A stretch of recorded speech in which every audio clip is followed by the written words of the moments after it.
চিপাঝাৰৰ গণেশকুৰিত কেতেকী সাহিত্য সভাৰ ৰূপালী জয়ন্তী বৰ্ষ উদযাপন।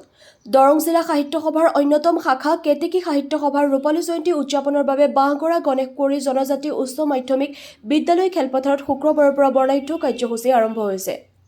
শুক্ৰবাৰে ৰাতিপুৱা অসম সাহিত্য সভাৰ পতাকা উত্তোলন কৰে কেতেকী সাহিত্য সভাৰ সভাপতি অৰুণ চন্দ্ৰ দাসে। ইয়াৰ পিছতে অঞ্চলটোৰ বিশিষ্ট ব্যক্তিৰ দ্বাৰা ৰূপালী জয়ন্তীৰ ২৪খন পতাকা উত্তোলন, বন্তি প্ৰজ্বলন আৰু স্মৃতি তৰ্পণ কাৰ্যসূচী সমাপন কৰাৰ পিছত সাহিত্য প্ৰতিযোগিতা আৰম্ভ হয়। নিশাৰ সাংস্কৃতিক সন্ধিয়াত স্থানীয় শিল্পীৰ গীত মাত দৰঙী কলাকৃষ্টি প্ৰদৰ্শন কৰা হ'ব। উদ্বোধন কৰিব দৰং জিলা সাহিত্য সভাৰ প্ৰাক্তন সম্পাদক মুকুট হাজৰিকাই। শনিবাৰে দ্বিতীয় দিনা ৰাতিপুৱা ৮ বজাত পৰিৱেশ নিকাকৰণৰ পিছতে ১০ বজাত সাংস্কৃতিক শোভাযাত্ৰা উদ্বোধন কৰিব বেহৰবাৰী ধাৰাবাহিকৰ মোহন খ্যাত কৌতুক অভিনেতা দীপজ্যোতি কেওটে।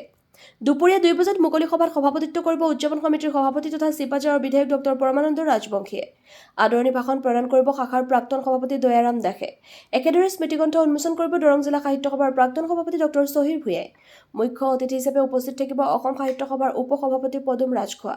নিৰ্দিষ্ট বক্তাদ্বয় তথা বিশিষ্ট শিক্ষাবিদ ডক্টৰ দিগন্ত বিশ্ব শৰ্মা আৰু ডক্টৰ আলেখ্য বৰুৱা, দৰং জিলা সাহিত্য সভাৰ সভাপতি আৰু সম্পাদক সহিতে কেইবাগৰাকী বিশিষ্ট ব্যক্তি উপস্থিত থাকিব। নিশা সাংস্কৃতিক সন্ধিয়াৰ বিশেষ আকৰ্ষণ কণ্ঠশিল্পী মন্মিত মিত্ৰৰ গীত পৰিৱেশন। চিপাঝাৰৰ বিশিষ্ট সমাজকৰ্মী কুলদীপ বৰুৱাই সাংস্কৃতিক সন্ধিয়াৰ মুকলি কৰিব। সমূহ কাৰ্যসূচীতে সকলো ৰাইজৰ উপস্থিতি সহায় সহযোগিতা কামনা কৰিছে উদ্যোক্তাসকলে। আমি 1997 চনত ইয়াতে এটা সাহিত্য সভাৰ শাখাৰ অনুভৱ কৰিলোঁ। সেইমতে আমি 97 চনত আমি কিছুমান মানুহ মিলি শাখাটো গঠন কৰিলোঁ। বিশেষকৈ আমাৰ প্ৰয়াত প্ৰবীণ দাস তেখেত সভাপতি আৰু মই সম্পাদক আছিলোঁ। আৰু বিভিন্নজনে আমাক সেই সময়ত সহায় কৰিছিল। আমাৰ এতিয়াও দুজনমান তাৰে আছে সেই সময়ত। গতিকে সেই সাহিত্য সভাটোৱে আজি 25 বছৰ অতিক্ৰম কৰি এতিয়া ৰূপালী জয়ন্তী উৎসৱ পালন কৰিছে। গতিকে তাত আমি সুখী, নিজে প্ৰতিষ্ঠা কৰা শাখা এটাই আজি যেতিয়া 25 বছৰ অতিক্ৰম কৰি ৰূপালী জয়ন্তী উৎসৱ পালন কৰিছে, তাত বৰ আনন্দ নাই আৰু। গতিকে সেই সময়ত আমাৰ মঙলদৈ সাহিত্য সভাৰ যিটো সভাপতি সম্পাদক আছিল শ্বহীদুদ্দিন, তেখেতে বিশেষকৈ এই শাখাটো হোৱাত বেছি জোৰ দিছিল। আৰু আমাৰ ইয়াৰ এই চেলিম দা, হবি দা, এই প্ৰবীণ দাস, তাৰপিছত মহেশ্বৰ দাস, আমাৰ অৰুণ দাস, এনেকে কেইটামান মানুহে খুব আগভাগ লৈছিল। গতিকে তেখেতসকল এতিয়া বেছি সংখ্যকেই স্বৰ্গগামী হ'ল। গতিকে তেখেতসকলক আমি এইখনত আমি সোঁৱৰণ কৰিছোঁ।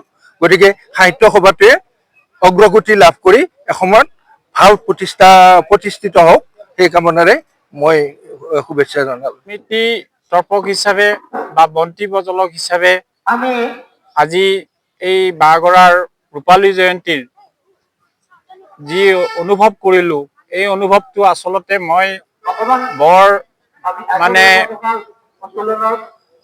হেৰি হৈ গৈছোঁ, এনেকুৱা হৈ গৈছোঁ যে এই অঞ্চলত যিমানখিনি মানুহে বহুত আগৰ পৰাই এই অঞ্চলত এই শাখা সাহিত্য সভা, বিশেষকৈ ইয়াত যিটো সাহিত্যৰ অনুৰাগী, এই অনুৰাগীবোৰ বহুত কমে আছিল। কিন্তু আজি কেইবছৰমানৰ পৰা কেইটামান উদ্যোক্তাই ইমান জোৰে লাগি এই শাখা সাহিত্য সভাখন উন্নত কৰিলে আৰু আহি গৈ যে ইয়াত ৰূপালী জয়ন্তী অনুষ্ঠিত কৰিলে। এই গতিকে তাৰ বাবে মই আটাইলৈ বহুত ধন্যবাদ জনাইছোঁ। যিকোনো খবৰ আৰু বিজ্ঞাপনৰ বাবে যোগাযোগ কৰক 7896121996, লগতে 7002537271।